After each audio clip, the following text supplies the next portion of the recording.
Welcome back, Focus Learners. Today, we are converting a highly critical area of international relations right into a high-density visual memory system.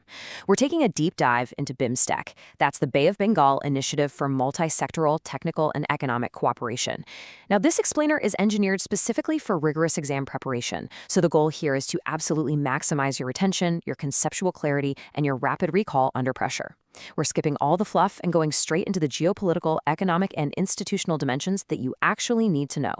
So here is our game plan for today. First, background and geopolitics. Second, priority sectors. Third, sixth summit highlights. Fourth, India's strategic role. Fifth, strategic significance. And finally, we'll wrap up with a rapid revision recap. Let's dive in. All right, kicking things off with Module 1, background and geopolitics. Let's establish the framework. Okay, let's lock this institutional chronology right onto your mental timeline. While there were some early meetings before this, the true formalization of this grouping began at the first summit meeting of the heads of state in Bangkok, and that was on July 31st, 2004. Then, exactly a decade later, the physical institution was really cemented when the Bimstec headquarters in Dhaka, Bangladesh, was officially inaugurated by Bangladeshi Prime Minister Sheikh Hasina. That was September 13th, 2014. And looking forward? Well, everything the organization does right now is completely calibrated toward the 2030 target year for their newly adopted vision. Now picture the 7 member states currently in focus. This region represents a massive strategic paradox, right? It's literally one of the poorest globally, and yet it possesses massive, completely untapped energy potential. The specific composition here, 5 South Asian nations, which are Bangladesh, India, Nepal, Bhutan, and Sri Lanka, sitting right alongside 2 Southeast Asian nations, Myanmar and Thailand, allows Bimstec to act as this definitive strategic bridge.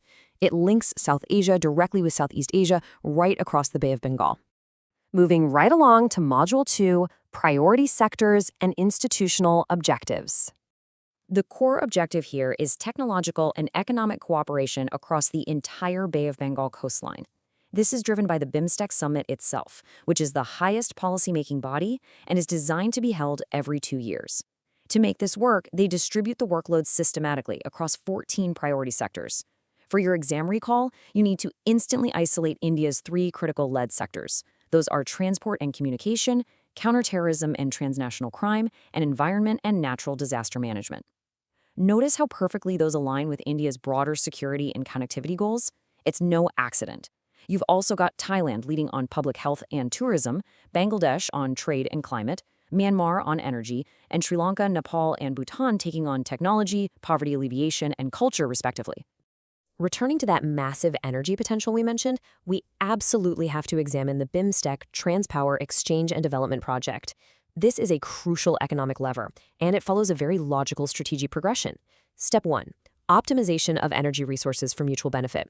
And this has to be on a strictly non-discriminatory basis, respecting national laws. Step 2 is promoting secure operations through regional electricity networks. Step 3 involves optimizing the massive capital investment required to actually generate that regional capacity. And finally, Step 4, the actual power exchange through physical cross-border interconnections. Let's bring it into the present with Module 3, 6 Summit and Vision 2030 highlights. If you're writing an analytical answer on regional integration, the outcomes of the recent 6th Bimstec Summit are your primary evidence points. The central theme was the adoption of the Bimstec Bangkok Vision 2030, and they summarized this into an incredibly sharp, memorable acronym, PRO-BIMSTEC, PRO, a prosperous, resilient, and open region by 2030. This is the first ever strategic roadmap for the grouping, pivoting heavily toward economic integration, connectivity, and, very importantly, human security. This exact definition is a perfect, quotable framework to drop right into your mains answer writing. Now, this 6th summit really delivered some vital institutional muscle. Crucially, they officially adopted the rules of procedure for Bimstec mechanisms. Guys, this is huge. It signifies a structural shift from being just a loose talking shop forum to becoming a systematic, rules-based operational framework. They also signed an agreement on maritime transport cooperation to drive down trade costs and strengthen regional supply chains. On top of that, they endorsed the report of the Eminent Persons Group to align future directions with Vision 2030, and they issued a highly significant joint statement regarding the earthquake in Myanmar and Thailand. So where does India fit into all this? Let's hit Module 4, India's strategic role and initiatives. As the largest economy in the grouping, India has systematically utilized Bimstec to balance its regional interests, driving integration through really actionable institutional leadership. During the summit, India stepped up its institution-building efforts big time by announcing the setup of multiple centers of excellence under the Bimstec umbrella. These centers are a mirror of India's regional priorities: disaster management, sustainable maritime transport, traditional medicine, and research and training in agriculture. And to aggressively deepen those trade and investment linkages, India proposed the creation of a Bimstec Chamber of Commerce coupled with an annual business summit. If there is one number you remember from this section, make it 21. India outlined a comprehensive 21-point action plan to assert its leadership and really accelerate regional integration. And this isn't just empty rhetoric. This 21-point plan systematically covers critical modern intersections. We're talking digital infrastructure upgrades, rapid skill development across the bloc, enhancing physical connectivity, and deepening people-to-people linkages. It is a highly structured, deliberate approach to regional influence. Zooming out to the big picture now.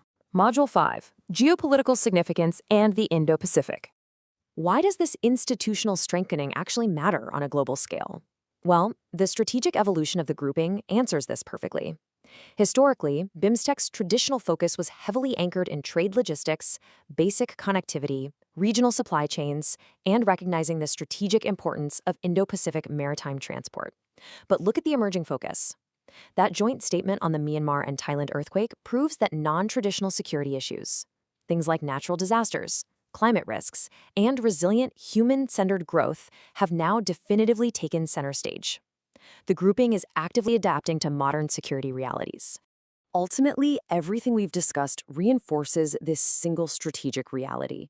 Bimstec serves as the definitive bridge connecting South and Southeast Asia. By focusing on physical and digital connectivity, disaster resilience, and maritime cooperation, it places the Bay of Bengal exactly where it belongs, right at the strategic center of Indo-Pacific trade, logistics, and regional security architectures. Okay, time to lock it all in. Module 6, Rapid Revision and Answer Framework. Take a mental screenshot of this matrix right now. This is your structural map for writing any comprehensive answer on this topic. Think about it. If asked about the geopolitical dimension, you write about the Indo-Pacific bridging function and the shift to a rules-based framework via those new rules of procedure. For the economic dimension, you deploy the Trans-Power Exchange, the Maritime Transport Agreement, and India's proposal for the Chamber of Commerce. And for security, you pivot to non-traditional threats like disaster resilience alongside traditional counterterrorism, making sure to note that India leads both of those sectors. All right, let's do a high-speed wrap of the absolute core facts. 7 member states bridging South and Southeast Asia. The headquarters has been physically in Dhaka since 2014. The timeline spans from the 2004 Bangkok Summit straight to the newly minted 2030 Pro-Bimstec Vision. India takes the lead on transport, counterterrorism, and environment. The historic 6th Summit delivered the Maritime Agreement and vital rules of procedure. And finally, India anchors its regional leadership through that dynamic 21-point action plan and specialized centers of excellence. I'm going to leave you with a provocative strategic question to analyze as you review your notes today. As Bimstec officially shifts its weight toward non-traditional security and rules-based operations, exactly how will India's 21-point action plan reshape the geopolitical balance of the entire Bay of Bengal? Think about the intersections of digital infrastructure, maritime supply chains, and disaster management. Keep analyzing, keep connecting those dots, and use this explainer as your definitive visual anchor. Until next time, stay focused.